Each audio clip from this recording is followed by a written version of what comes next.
All right, it is 1:02. We're going to go ahead and get this started.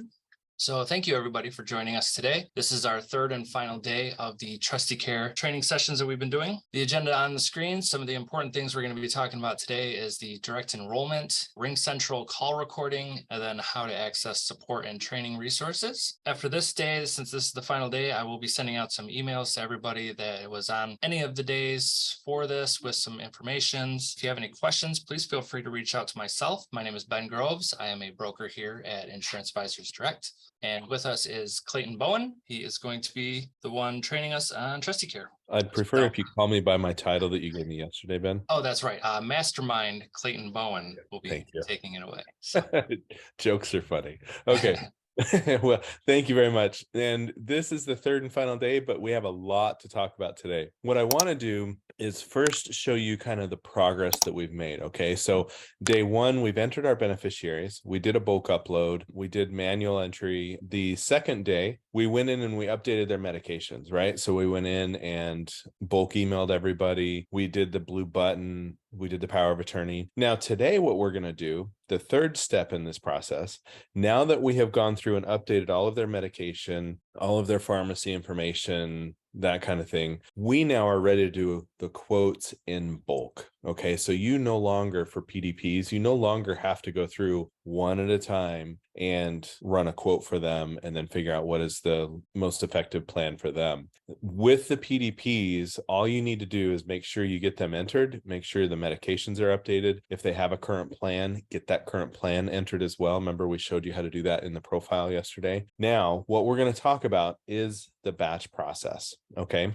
So the batch processor on the beneficiary list, we're going to go over here to the left. Okay. And this is going to be the 9 dots right here. We're going to click on batch processor. Now, what I've done is I've gone through again, and I've updated their medication. I've updated their current plan. I don't care what their quoted plan is right now. And just for your information, when you go in here and you run a batch, whatever you have for the quoted plan saved initially, if you run a batch, it's going to override that quote with what the batch comes up with. That's by design. So what I'm going to do is I can either select all of my beneficiaries, or I can select some, and then I can go through and start a plan comparison batch. Okay.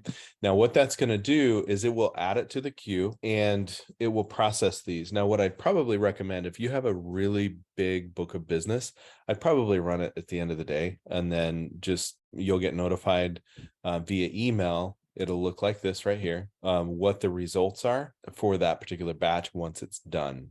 Okay.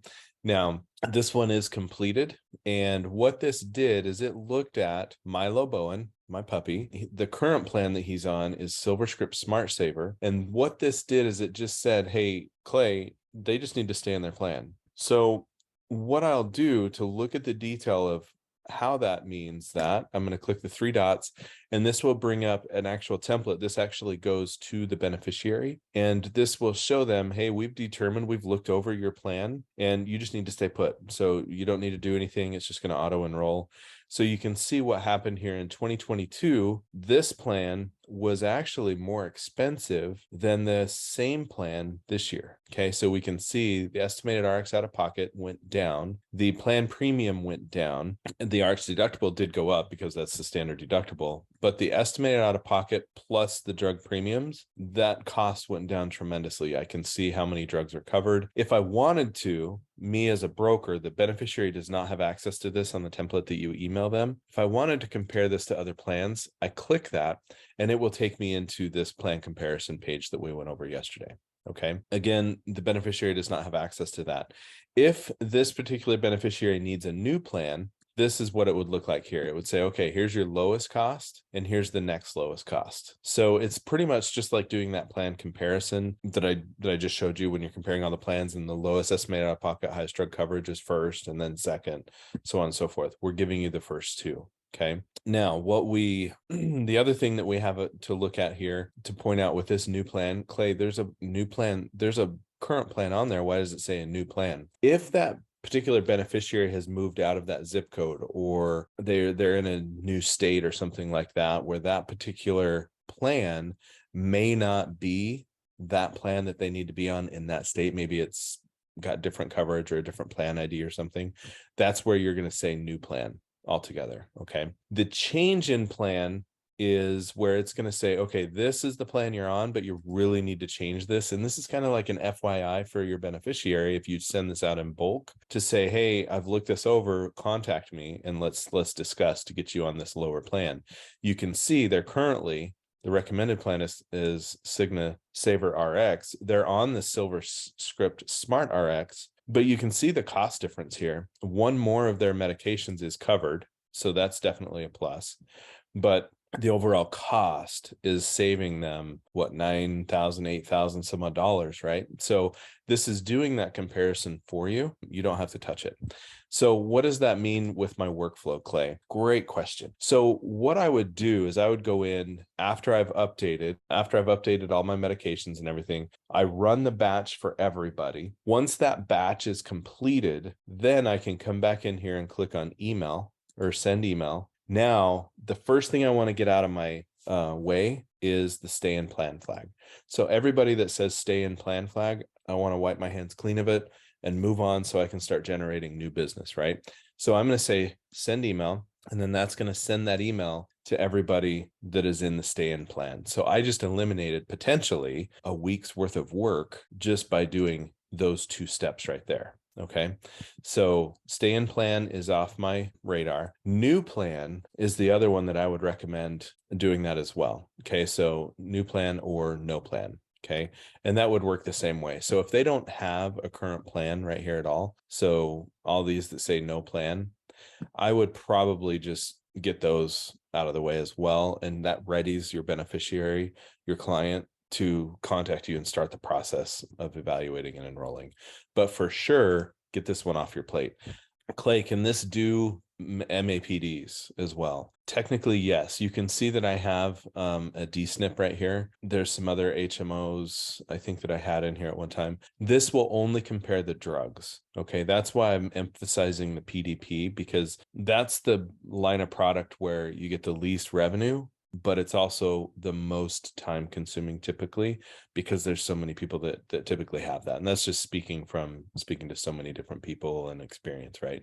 So you want to do this as quickly as possible. Get rid of the stay in plans by shooting that email off to everybody with that. Okay. Any questions about the batch processor? I don't see any from the agents.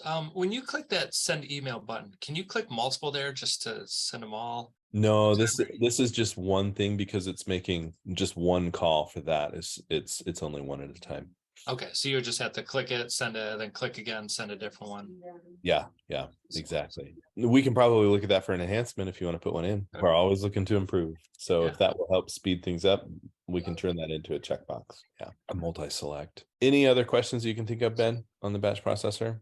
So just real quick, with the DSNP that you have right there, what does that show? Like, what's it comparing it to? It's going to compare to other MAPD plans. Okay. The only thing is it's not going to compare your benefits. Okay? Right. It's only looking at drugs. So me as an agent, I wouldn't necessarily want to run my MAPDs through this, just because I need to look at the coverages for each of those plans. Right. Yeah. There's so much more to look at, whereas this is just narrow-minded looking at one thing. Yeah. Drugs is just the cost, right? So it's fairly easy on that. Yeah. I mean, I guess if you have a beneficiary that has a lot of really expensive drugs, this might be beneficial. I mean, if your biggest cost with an MA plan is the drugs, then potentially. Mm-hmm.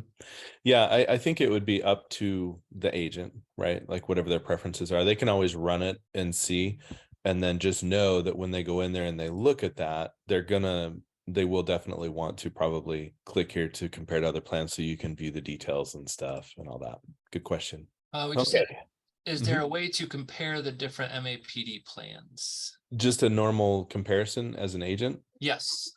Okay, so that would be what we talked about yesterday for sure. So I won't go into a ton of detail, but the way you would do that is you go into their profile and then just click run a quote. And then with that, you have Medicare Advantage plan right here. And then you can compare all of those 48 different results that Milo has in his region. Does that answer your question? Thank you. Yes. Yep. Good. Okay. So let's take a look now. So now that we've gone through our batch process, the plans are quoted, they're saved, we're ready to enroll. So let's flow right into the enrollment process. And actually, let me go back and make sure. What does the customer see? Let me show you that really, really fast. Let me see here. And actually, you know what, Ben? So remember I was talking about that email issue we had yesterday? I'm not going to be able to show you exactly what that will look like because that was that issue that we had. But I mean, this right here, this is what the email Yeah. essentially looks like. It just doesn't have that click to compare. Yeah, it doesn't have that click to compare. And this right here is an attachment. So it's a PDF attachment that they can print out as well. But yeah, that's it. Okay, so let's talk about enrollment. Okay, so I know that that's what everybody's been waiting for. I know Jeremy has. Jeremy's been on every one on here. We've gone in and we've selected a plan. And remember, it's got to be a plan that had that enrollment available on the plan card when we were quoting. Now, when I go in here, we're going to go ahead and enroll Milo. I'm going to click on actions and then enroll. This will bring up the first thing here that you see is the SOA needs to be uploaded for this beneficiary. You cannot continue the enrollment without having that SOA on file. This start application will always be grayed out. So let's go through that process right now. So I'm going to click here to upload an SOA, and I'm going to choose a file to upload, and let's just randomly pick this picture. We're going to pretend that that's an SOA. And of course, I picked a pretty good size picture. Of course, my luck. Once that's done, I'm going to put this check mark here, and that acknowledges that, yes, this is a scope of appointment. And that is what triggers the software to say, okay, we can continue now with that direct enrollment. Okay, so now Milo, when I go back to actions and enroll, it's gone. So now I can officially enroll. Now, this right here is the ready to sell form. This is where you would put in your agent information. And this right here is the Google form filler that I have. So that's not a program feature. That's just something I have turned on with Google. Your state license number, if you have that, please put that in. The carrier identification number is your writing agent ID, and that is the number that you get paid commissions for. It's very important that you put the correct number in, because if you don't, you're going to need to spend a lot of time with the carrier to get that agent of record updated to tie back to you so you get that commission. Please be mindful of this right here. Now we are getting ready to launch a ready to sell functionality that will pull that in automatically from a file that Ben would upload, for example, from the carriers.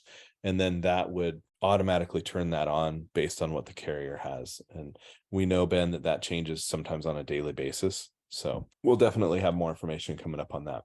Now the upline, so this would be Insurance Advisors Direct. I think you can just put IAD in there as well.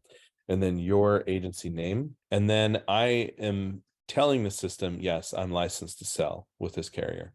The last thing you want to do, and you know this just as well as I do as agents, you don't want to submit to a carrier you're not licensed for. That's a lot of phone calls and stuff that you'll be having to work through and more.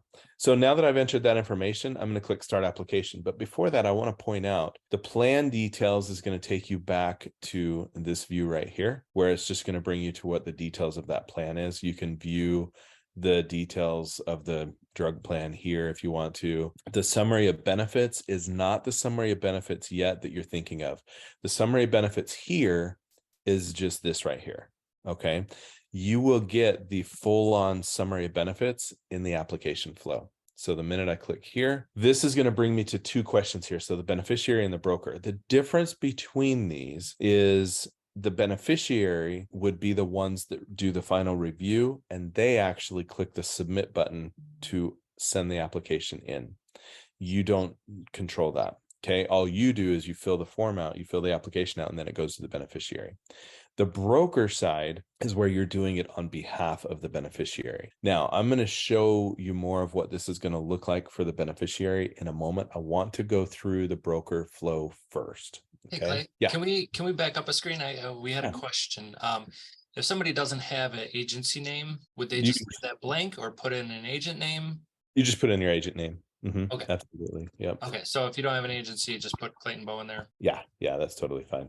Now, I actually have a question about the upline agency name. Is for agents, under IAD, would they always put IAD there, or if they have an upline would they put that?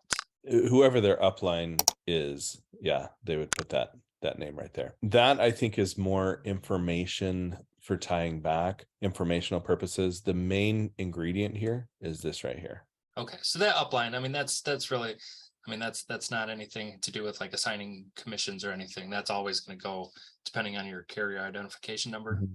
Yeah, because the carrier knows who you're tied to, right? Perfect. Yeah. Yeah. So this is the most important ingredient. Now, these are mandatory, but again, this right here, they would just put whoever their upline is on that. Okay. Yeah. All right. So let's continue through and let's select the broker flow. And I just want to point this out, you guys, these 3 dots right here, some people might be wondering what that is. That's an overlay from another software tool that I have. It's for my password keeper. So that's nothing within Trusty. I'm going to click on broker. And what this is going to do now is it's going to fire up the application form. So this will take all the information as it's firing up, all the information that we entered for Milo, and it's going to bring all that in and bring it into this particular enrollment application. Now, the information that's presented over here to the right is going to vary based on the carrier. Every carrier presents information differently, and this is right from the carrier. Okay. So when I said that the summary of benefits is on subsequent screens, that's where you're going to see the summary of benefits right here. Okay. This is where it's going to have all those disclaimers and more information about that specific plan. Okay. This is going to start with your SEP period. I'm just going to say I'm new to Medicare. If it was during AEP, I think the carriers take this SEP stuff off because if it's during AEP, it's an AEP reason. Let's scroll down here. Requested effective date. Now I know that we did put that in the profile when we were running the quote, but you want to double check this just to be sure. If you actually put in 5/1, this is going to always default to the current month +1. It's not tied back to the one that we put in Trusty. Okay, this is specific for that particular application with that carrier. The name does pull over, the date of birth, the phone number. Is this a mobile number? Yes. That way they know if they can text something there. The address I have entered in, and that's going to bring that over from Trusty as well. If my mailing address is different, then I am going to enter that information in here. I'm just going to say no because my fingers are tired. The Medicare information, this is specific to that format of the Medicare number. You can't just put in any number because there's a validation on the characters and how that works. Okay. The hospital effective date, I'm just going to put this in here, part A and part B. And prescription drug coverage. Do you have VA benefits? Do you have TRICARE? Just the normal standard questions there. The race and ethnicity. And then do you prefer a language in an alternate format? I'm just going to say English. Now the EOB, if you want to receive them electronically. Now this is where it's different because sometimes I haven't seen this question on a lot of other ones that I demo, but this one is here. So that's proof that this is different for each carrier. So if you do want to receive the statements electronically, you would need to enter in their email address right here. And then the carrier knows, okay, we're going to send that over to them. Okay. And then I'm going to say next. Now I'm going to go in and say, okay, paying for your plan, electronic funds transfer, or if you do an automatic deduction or payments by invoice, you can do either one of those. If I do electronic funds transfer, like I did right here, just wanted to show you, you do have to have a check ready just to get their routing number, check number, account number entered in. Okay. Actually, I don't think you need the check number. It's just the account number and the routing number. Okay. I'm going to go ahead and say, just give me an invoice. So I don't want to fill all that stuff out. I'm going to hit next, and now it's going to give me a review, and I will be able to review. If I wanted to edit any of this information, I just click on edit. Okay. And it shows you what I've entered for each section as we go through. Once I get down to the very bottom, I, as a broker, will need to sign off that I have read and agree to the terms and conditions. Ben, let's go ahead and read this out loud. Do you want to take the first paragraph and I'll take the second? I'm just kidding. Just kidding. Oh, that would be horrible. Clay, that was the worst training ever. So I am the person listed on this enrollment, or if it is the power of attorney, then they would select this one here and you would put in who that authorized individual is. Okay. I'm going to just put that this is the beneficiary that's listed. Once I hit submit, this is now processed. It's putting it into I like to call it a bushel of apples. Okay. So you have that bushel and then all your apples go in. Those apples represent all the different applications across all of our customers. Okay. We don't just send it directly to the carrier one at a time. The carriers like to have a group of them at one time. So what we do is we compile these throughout the day. And then at midnight, Connexure will then take and parse them out and send them to the specific carrier that they need. Now, that they go to. Once that is submitted to the carrier, you will be notified via a email that looks like this. So application submitted, it will say, dear broker, this has been completed. Here's the applicant name, submitted on, and what the confirmation number is. You will get one for each application that you submitted. So if you did 20, you'll get 20 emails. Okay. If there was an HRA that you could fill out as well, so if this was a MedSup or something, there would be a button right here that says complete HRA. It would either be a link out or you can complete the form right here. It all depends on that particular carrier and how they want it done. You can only complete the HRA right then and there. You cannot come back to it later. So it would behoove you to just complete that right then with them on the phone or right there in person. And then you'll get your $75 commission on that as well. Or did they call it a commission on those, Ben? Or is it, I can't remember the terminology for the HRA. Yeah, but I don't know either. We'll just pretend it's commission. Okay. If you wanted to print the application, you can do that here. And then right here, you can return to the beneficiary list. And then that will take you back to the beneficiary list that we had over there. Okay. What I do want to show you is the beneficiary flow. Okay. So you saw the application that we went through. All we did is we hit submit and done, and it's sent. Okay.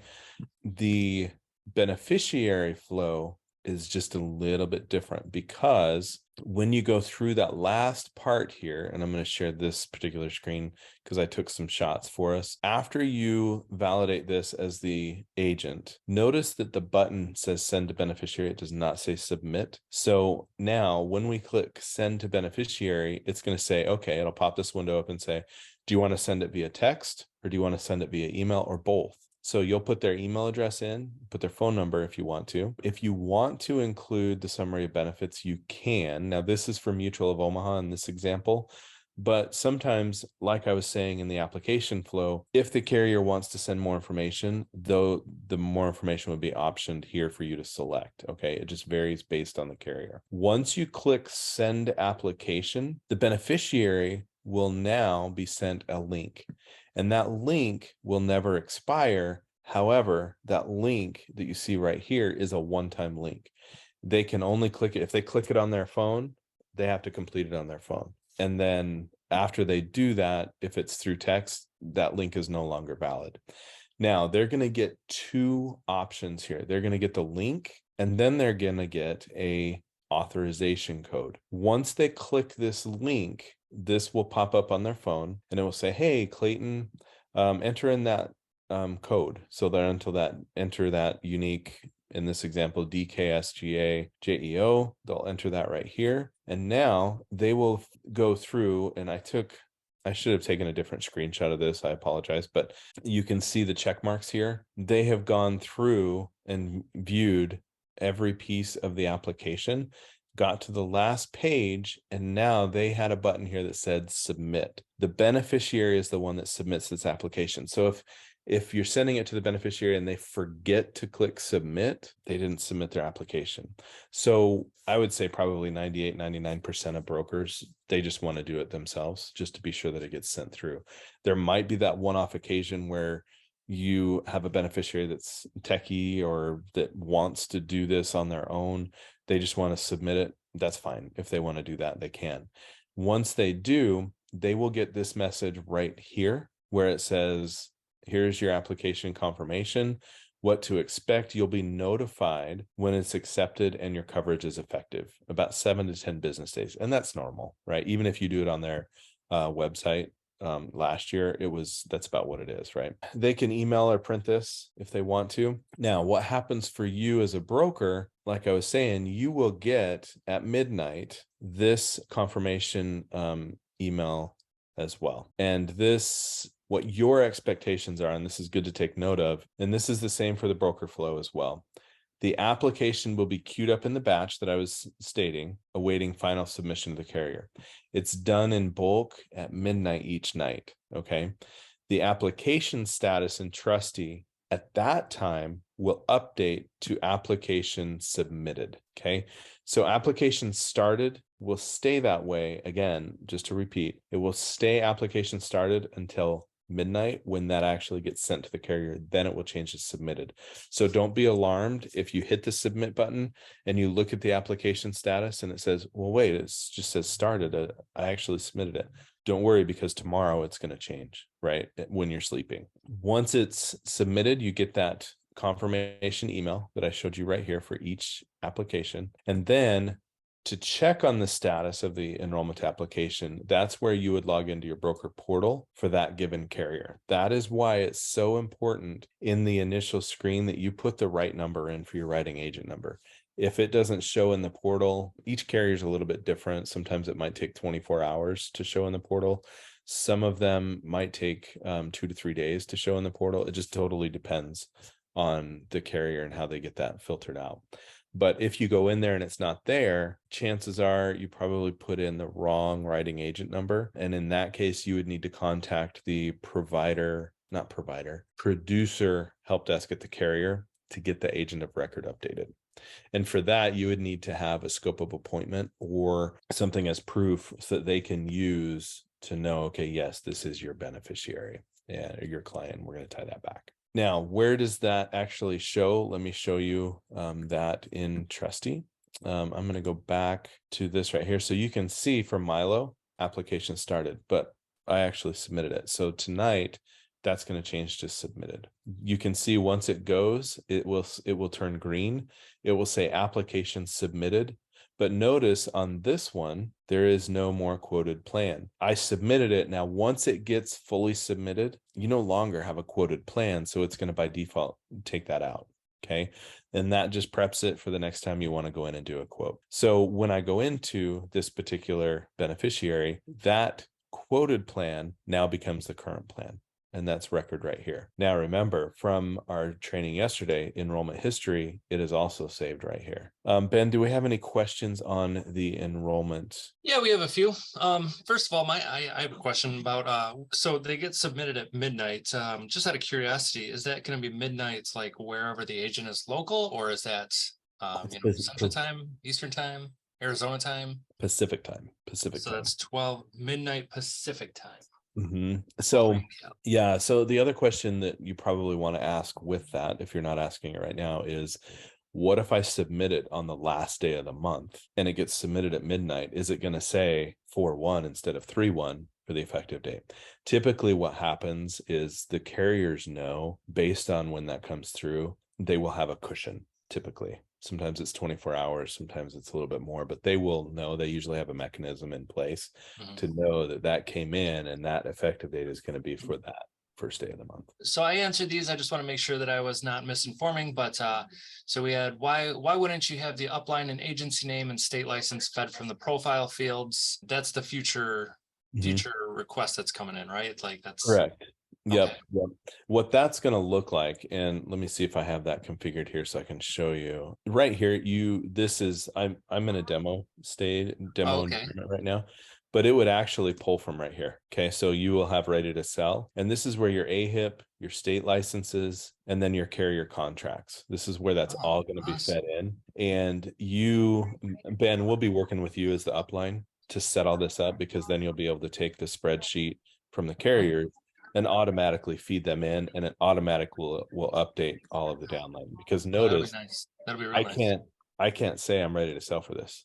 I don't have the authority to do that. So what that means is in the future state, once this is done and ready to go, and that gets fed in, that form that I showed you in the enrollment process that you fill out, that's just going to be a summary. So to answer your question, yes, everything will pull from that profile, and that you will not have to fill anything out. So there's no risk of fat fingering any numbers. There's no risk of putting in your MPN when it needed the writing agent ID. It's going to be all that, and it's going to be automatic.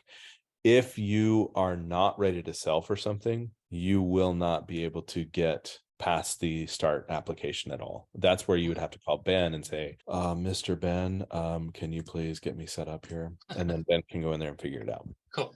Cool. All right. When you submit as a broker, is the beneficiary sitting with us face to face or over the phone, and doesn't matter? It doesn't matter. Doesn't matter. That's what I thought. All right. Oh, and we were corrected with the HRA. Most call it an assessment comp. So future assessment comp. Thank you. There you go. Now you know for the future. Thank you, Jeremy. Can we capture signatures when face to face without email or text? Capture signatures when we're not. Ask me that again. Read that again. So can we capture signatures when face to face without email or text? I think that's essentially, if we have a wet signature, can we transfer that? Or are we talking about the scope of appointment? It sounds like we're talking about the signature in the enrollment. Is there a signature?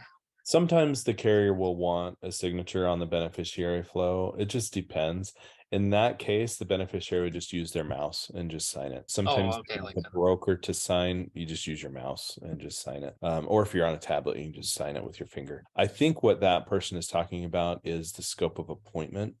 If you are doing a scope of appointment and you are face-to-face, there's a couple of options I'm going to provide to you. You can go through and send this to them if you want to, but what I'd probably recommend is if you're at their house or something like that, you're going to have that scope of appointment form for them to wet sign anyway. What I would probably recommend you doing is taking a Word document and naming that Word document something like remember to upload your scope of appointment or something like that.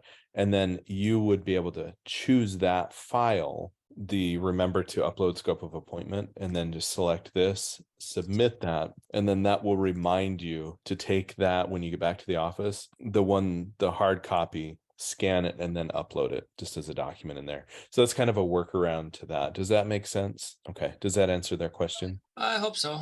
If not, Jeremy, you can reach out. We can chat. Yeah, we can definitely talk more about that one, Jeremy. Oh, yep, it does. Okay, good. We're good. Okay, good. All right. I don't think we have any other questions at the moment. Okay. So now let's get into, we've talked about Instant Plan and RX. We've talked about direct enrollment. Let's talk about RingCentral recording. So as we know, CMS blessed us with right before AEP, hey, you guys have to record your calls now. And everybody is in a panic. We're like, are you kidding me? Right before AEP, you're going to drop that bombshell on us? Okay.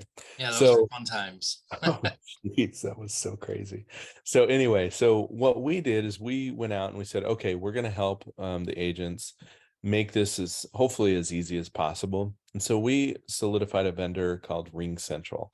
And RingCentral, we were able to come in and put a widget within TrustySelect Pro where you can make a call right here from TrustySelect Pro.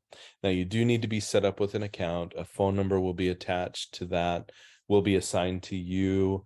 There is a yearly fee with that. I think it's like $375 for the year. And that once you are set up with that, you can dial directly from this keypad. And let me actually turn my volume down on my phone and let's see if we can. Okay, so now once I do that, you can see these options pop up where I can record. So here we are. So now I can add a call if I want to. If I want a conference call, I can do that. If I want to record. This call is being recorded. If you do not wish to be recorded, please disconnect at this time. Okay, now it's recording.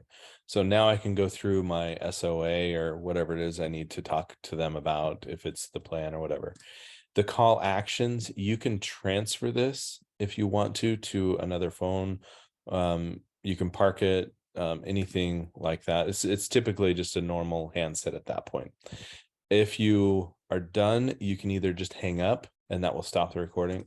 This call has been recorded. Or you can just hit the stop recording there. I hang up and now that is in my system. Now that phone number that will be provided to you after you sign up is something that you won't be able to port in your other number. It's that number that we give you. That's the one that you would be using for that. There is an app that you would download on your phone called RingCentral.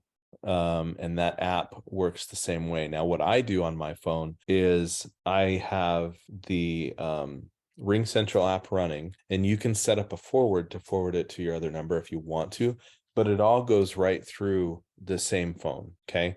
So you can't see my phone because it's a white background, but if you have that app running, RingCentral, it's going to ring your phone in a different ringtone. So you know that is a RingCentral caller, and then you can pick it up from there.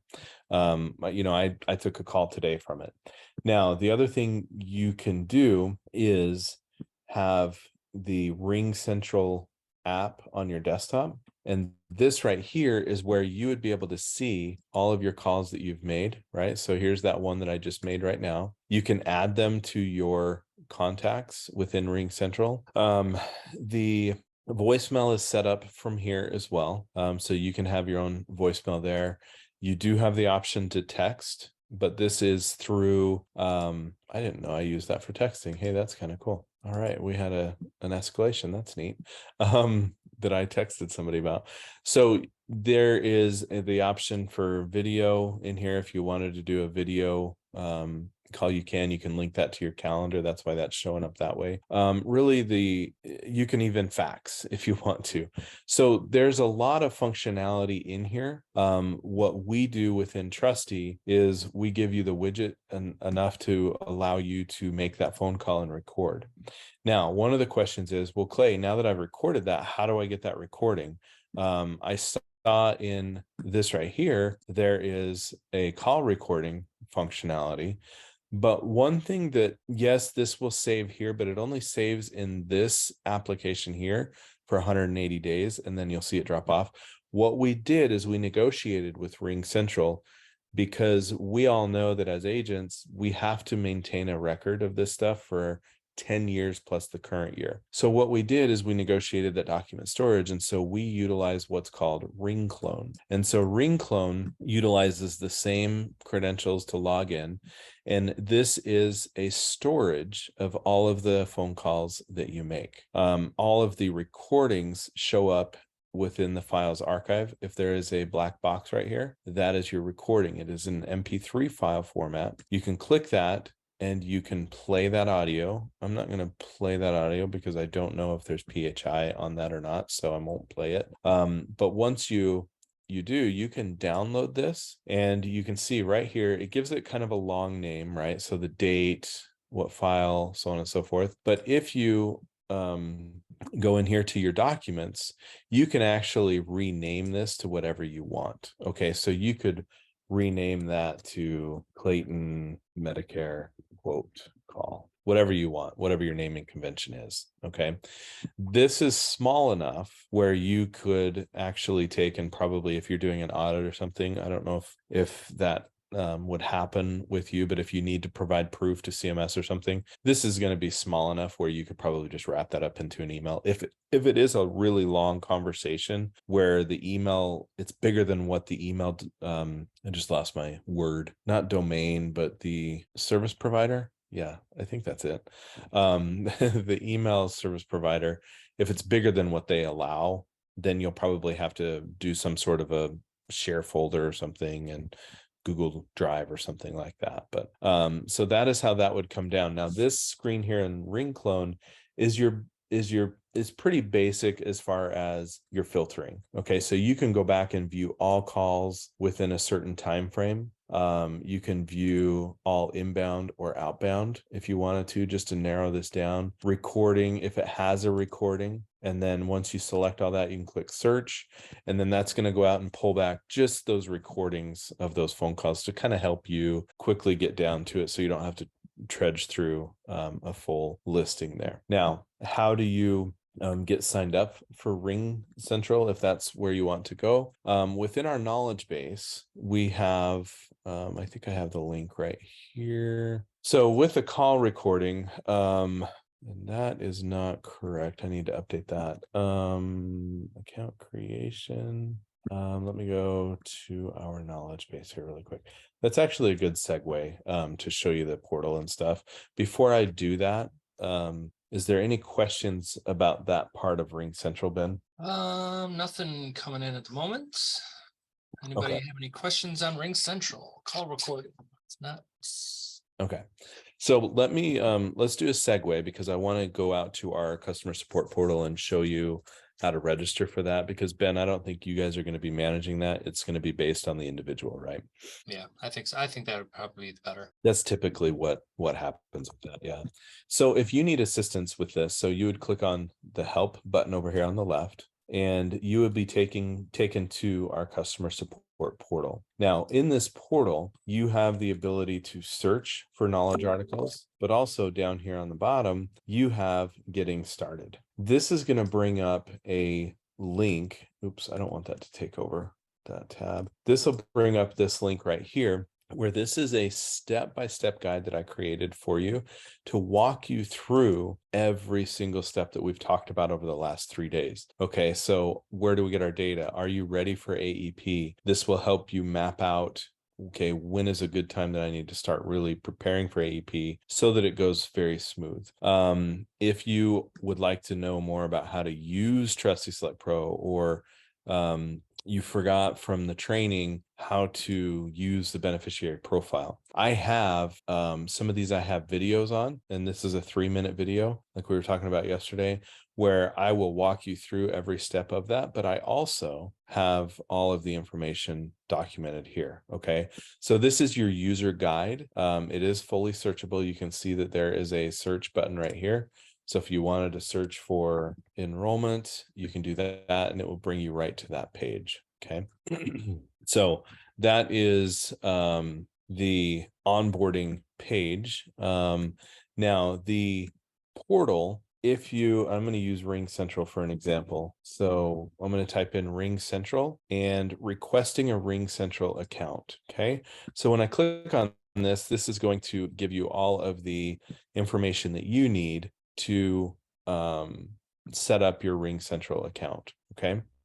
This will give you the payment link and everything as well. Okay. The other option that you have, and this is something, Ben, that you and I will definitely need to probably meet up on, but submitting a request. So we had that question yesterday of, is there going to be assistance? Is there going to be help? Yes, absolutely. We're here every step of the way, whether it's through IAD directly with Ben, or we'll step in and help as well. You just come out here, select the issue. Okay, if it has to do with quoting and comparing, then you will get a specific form for that we need to be able to troubleshoot and figure out what's going on. Okay.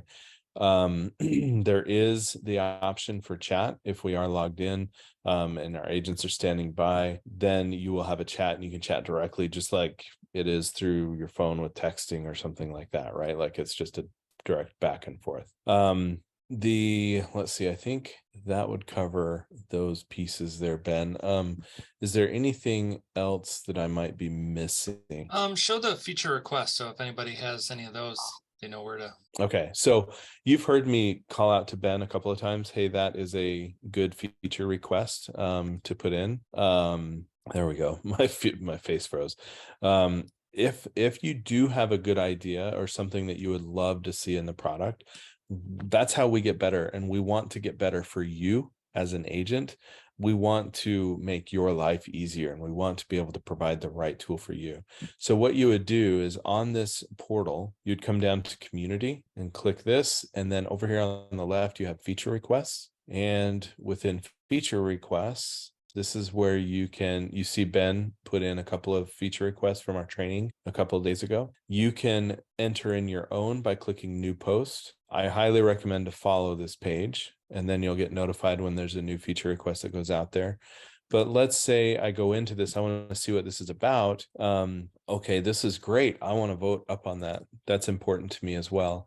So you can vote on these, and that helps us understand how important that really is in the grand scheme of things. Like, is this something that we really need to be working with our product team to get in the product sooner than later? Is it very impactful like that? Okay. So, yeah. So if you have any ideas, please let us know. Let's see. The other one that I would say on here too, going back into the community, notifications and critical alerts. This one I highly recommend everybody go out here and follow this, because while we haven't had any really critical items coming up, or that we've had, it's kind of been holiday notices. There is sometimes where there is something I need to inform you about, direct enrollment update, whatever it might be, important inhaler medication, quantity entry. If it's really critical and I need to inform everybody, I really, really want to make sure that you're getting those updates. So I highly recommend you follow this right here. Okay. Because that's my mechanism to say, hey, let me knock on your door. Hey, there's an issue here, Ben. Take a look. Okay. Any questions? I'm going to turn it over to Q&A time now. Perfect. Yeah, I'm not seeing anything at the moment. Guys, just remember, type in those questions if you have them. I will be sending out an email. It'll have my contact information. Please feel free to reach out to myself if you have any questions. If it's anything too technical that I can't handle, I do talk to Clayton quite frequently, and you know, he's been pretty good with us so far with, you know, helping. I like how you say so far. So far. Come on, it's gonna be all the time. Yeah, I can't predict the future. All right. Well, I'm not seeing any questions. I guess that means you just did that well of a job. I guess so. All right. Or they're just all sleeping at this point. Yeah. One or the other. Yeah, that's typically what happens in my trainings. I'm just kidding. All right. Well, yeah. Well, thank you, everybody. It's been a great 3 days. Feel free to reach out if you need anything. Clayton, Thank you. Thank you, thank you guys. so much. All right. Bye-bye. Bye.